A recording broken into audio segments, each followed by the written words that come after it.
4 जनवरी 2025 की ये वाकया है। बिहार प्रदेश का एक जिला लगता है पूर्णिया, और पूर्णिया का एक पुलिस थाना है भवानीपुर पुलिस थाना क्षेत्र के वार्ड नंबर 4 से उत्तर प्रदेश की police, Bihar police, UP STF और एटीएस की कमेटी टीम जो होती है वो निकलती है और एक घर पे जाती है। तो वहां से कहता है कि नासिर पठान अपने आप को पुलिस के हवाले कर दो, वरना आपके लिए ये अच्छा नहीं होगा। जैसे ही पुलिस ये आवाज लगाती है और उसके घर को वहां पे जाके घेरती है, नासिर पठान के घर को, तो आसपास के जो लोग हैं वो इकट्ठा होकर बहुत आ जाते हैं और देखते हैं कि ऐसा क्या हो गया है और यहाँ पे पुलिस इतना घेरा क्यों लगा रखी है। तो क्या है इस कहानी का राज और कौन है ये नासिर पठान, आगे इस वीडियो में जरूर जानेंगे। एक सच्ची घटना से आपको रूबरू करवाते हैं जिसे सुनकर आप दंग रह जाएंगे कि आज के जमाने में ये भी पॉसिबल हो सकता है क्या। नमस्कार, मैं सुमन चौधरी और स्वागत करती हूं आप सभी का मेरे YouTube चैनल एक और नए वीडियो में सच्ची घटना के साथ में। तो आज की जो घटना है वो है बिहार प्रदेश के जिला पूर्णिया से शुरू होती है और कहानी की गूंज सबसे पहले होती है उत्तर प्रदेश के प्रयागराज में। जो ये वो इलाका है उत्तर प्रदेश का प्रयागराज, आप सभी लोग जानते हैं कि वो इलाका है जहां पे महाकुंभ का मेले का आयोजन किया गया है, जो कि ये मेला लगता है 12 साल बाद में लग रहा है। ओके, ये जो मेला है वो 12 साल बाद में लग रहा है। उत्तर प्रदेश के प्रयागराज में महाकुंभ के मेले का आयोजन किया गया है। तो पोस्ट की गई थी सबसे पहले इंस्टाग्राम पे, लगातार पोस्ट की गई थी।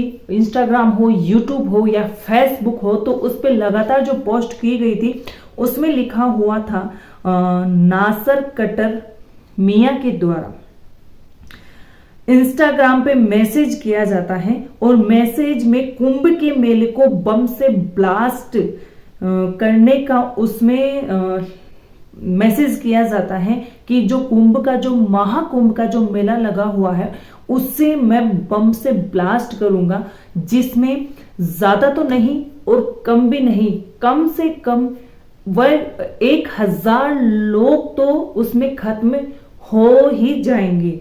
जी हाँ, उस मैसेज में लिखा हुआ था, जो इंस्टाग्राम, फेसबुक और यूट्यूब पे जो खबर फैली हुई थी पोस्ट कि वहां पे जो बम ब्लास्ट उड़ाने वाला है वहां पे कम से कम 1000 लोगों की मृत्यु वहीं पे हो जाएगी। तो इससे उत्तर प्रदेश की सरकार पर कई सवाल खड़े हो सकते हैं। जो उत्तर प्रदेश की जो सरकार है वहां पे बहुत सारे के सवाल जो हैं अब पैदा हो जाते हैं।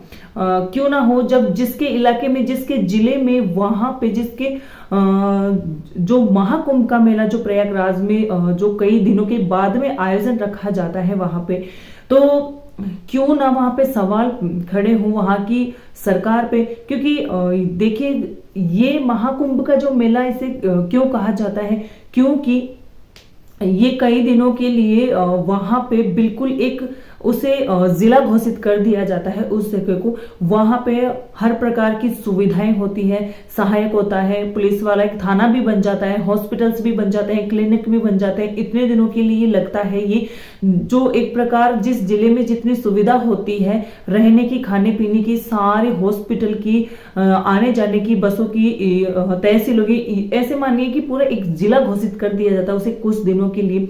तो वहां पे टेंशन वाली बात क्यों नहीं हो उत्तर प्रदेश की सरकार के लिए कि ये जो पोस्ट हो रही है, अगर वाकई में ऐसा हो गया तो बवाल मच सकता है। तो 31 दिसंबर 2024 को जैसे ही ये पोस्ट सोशल मीडिया पे वायरल हो रही थी और नासिर पठान के नाम से हो रही थी, 31 दिसंबर 2024 को ये जो पोस्ट है वो नासिर पठान के नाम से वायरल हो रही थी। तो देखिए, टेंशन की बात तो ये होती ही है इसी में। और देखिए, ये पोस्ट जब वायरल हुई तो किसी ने ये समझाने की, उस नासिर पठान को ये समझाने की कोशिश करी कि तुम्हें ये नहीं करना चाहिए। तुम्हें समझना चाहिए, तुम अब ये सब कुछ करने के लायक नहीं हो। अगर वो पोस्ट कर रहा है, कोई से समझा भी रहा है इसके बारे में, लेकिन नासिर जो पठान होता है उसका रिप्लाई में आंसर रहता है कि मेरा कौन क्या बिगाड़ लेगा, मैं तो जो सोच लिया है मैंने वो तो मैं करके ही रहूंगा और मुझे किसी से डर नहीं लगता है, ना तो यहाँ की सरकार से लगता है, ना ही पुलिस से लगता है, किसी से मुझे कोई भी डर नहीं लगता है। 13 जनवरी 2025 से कुंभ का मेला शुरू होगा और 26 फरवरी 2025 तक ये लगेगा। ओके, हाँ जी, 13 जनवरी से 26 फरवरी तक, ये मानिए इतने दिन का मेला लगता है, तो बिल्कुल उसे जिला घोषित करना तो बनता ही है। कहाँ तक, तभी तो महाकुंभ, वरना तो आज से आज दिन तक कहीं पर भी देख लीजिए इतना बड़ा मेला नहीं लगता है। जब खोज की गई तो जिस इंस्टाग्राम से ये जब पुलिस के द्वारा खोज की गई, जिस इंस्टाग्राम आईडी से पोस्ट की गई थी, तो उसने क्या है कि इस पोस्ट के जो अकाउंट था उसे ही डिलीट कर दिया जाता है। तो पुलिस ने जो अपनी तकनीकी से उस जो जिसने पोस्ट करी थी, जिस इंस्टाग्राम की आईडी से अपनी तकनीकों के द्वारा तो कोशिश करी। एक आप सभी लोग जानते हैं कि हर किसी के फोन में जो टावर होता है उसके द्वारा आराम से उसके लोकेशन की पता चल जाती है। एक फोन में आईपी एड्रेस होता है तो उससे लोकेशन की पता चल जाती है। तो उससे अगर अपना अकाउंट भी डिलीट कर लेते हैं तो उससे ये नहीं होता कि उसका पता नहीं चलने वाला है, वहां पे पता चल जाता है आईपी एड्रेस से। तो पुलिस के माध्यम से पता चलता है कि बिहार प्रदेश का जब ये खोज की गई आईपी एड्रेस से, चाहे अकाउंट डिलीट कर दीजिए, लेकिन जो एक बार पोस्ट हो गई और जिस जगह की जो आईडी बनी हुई है वो जगह आराम से वो लोकेशन उसका पता चल जाता है। तो पुलिस के माध्यम से पता चलता है कि बिहार प्रदेश का जो जिला लगता है पूर्णिया, उसका थाना भवानीपुर वार्ड नंबर 4 में जब पुलिस वहां पहुंचती है तो एक व्यक्ति निकलकर आता है जो कि उसका नाम होता है जेकी जायसवाल। ठीक है, अब जेकी जायसवाल कौन होता है, बिल्कुल ध्यान से सुनना है आपको। पुलिस कहती है कि हम नासिर पठान को तलाश रहे हैं। जब जेकी जायसवाल उस घर से निकल के आते हैं जिस घर को पुलिस ने घेर रखा था, तो वहां से पुलिस कहती है कि हम नासिर पठान को ढूंढ रहे हैं। तो जेकी जायसवाल कहता है, जब पता चलता है तो वो कहता है ये तो मेरा बेटा है और मैसेज इसी ने किया था, पर ये तो 11वीं में पढ़ता है अभी। देखो, सोचने वाली ये बात है। तभी तो हमने कहा था कि जमाना कैसे क्या करवा सकता है। आज के जमाने बहुत एडवांस चल रहा है। तो 11वीं क्लास में पढ़ने वाला लड़का जिसका नाम आयुष जायसवाल है, जेकी जायसवाल का बेटा, जो कि 11वीं क्लास में पढ़ता है, उसने नासिर पठान बनकर इंस्टाग्राम पे पोस्ट जारी करी थी, जो कि एक फेक आईडी बनाकर, लेकिन सिम चेंज करके और जिस नंबर से मतलब कि फेक बनाकर आईडी और जो पोस्ट करी थी, तो वो ये नहीं जाना कि जो आईपी एड्रेस होता है वो तो हमारे फोन का ही मिलेगा ना, हमारे घर का ही मिलेगा। तो वो क्या करता है कि एक दोस्त की जो मम्मी होती है, अपने दोस्त की मम्मी का फोन लेके उसने सिम चेंज करके और फेक आईडी बना के ये मैसेज, ये पोस्ट जारी करी, वायरल करी है। जब उससे पूछा जाता है कि तुम्हारा नाम आयुष है तो तुमने नासिर पठान बनकर ये पोस्ट क्यों जारी करी, नासिर पठान कौन है और क्यों जारी करी, चलिए यही तो बताते हैं आपको आगे कि होता है क्या। तो वो कहता है, इस नाम के लड़के से 1-2 महीने पहले लड़ाई हो गई थी, वो किसी बात का बदला लेना चाहता था, जो आयुष पठान होता है वो नासिर पठान बनकर, आयुष जायसवाल जो होता है वो नासिर पठान बनकर जो कि उसका दोस्त होता है, उससे कुछ दिन पहले लड़ाई हो जाती है, तो वो उसका बदला लेना चाहता है। मोबाइल में सिम कार्ड बदलने से वो सोचा कि हमारा एड्रेस नहीं मिलेगा, उस लड़के का एड्रेस मिलेगा, तो वो वहां पे उसने भूल कर दी। सोचो 11वीं में पढ़ने वाला लड़का। तो जेकी जायसवाल कहता है, उसका बाप कहता है, आयुष जायसवाल का बाप कहता है जेकी जायसवाल, कि उसका बेटा 31 दिसंबर 2024 को नेपाल गया हुआ था पार्टी करने के लिए दोस्तों के साथ में। नए न्यू ईयर के आने की खुशी में 31 दिसंबर 2024 को पार्टी करने के लिए गया हुआ था। तो वहां पे उस लड़के को, उन दोनों के बीच में झगड़ा हो जाता है। तो और वो कहता है कि मेरे बेटे को फंसाया जा रहा है, इसमें इसकी कोई भी गलती नहीं है, फेक आईडी बनाकर। तो उसने अपने बेटे के बारे में कहा कि ये तो पार्टी करने के लिए गया हुआ तो जरूर था, दोनों दोस्तों के बारे में, दोनों दोस्तों के बीच में झगड़ा भी होता, लेकिन फेक आईडी बनाकर इनके जो मेरे बेटे को फंसाया जा रहा है। तो पुलिस उससे, जब पुलिस उनकी सारी बातें ये सुनती है और दंग रह जाती है कि 11वीं में पढ़ने वाला लड़का और ये इतना बड़ा कांड कैसे हो सकता है, लेकिन इतना एडवांस है जमाना, कुछ भी हो सकता है।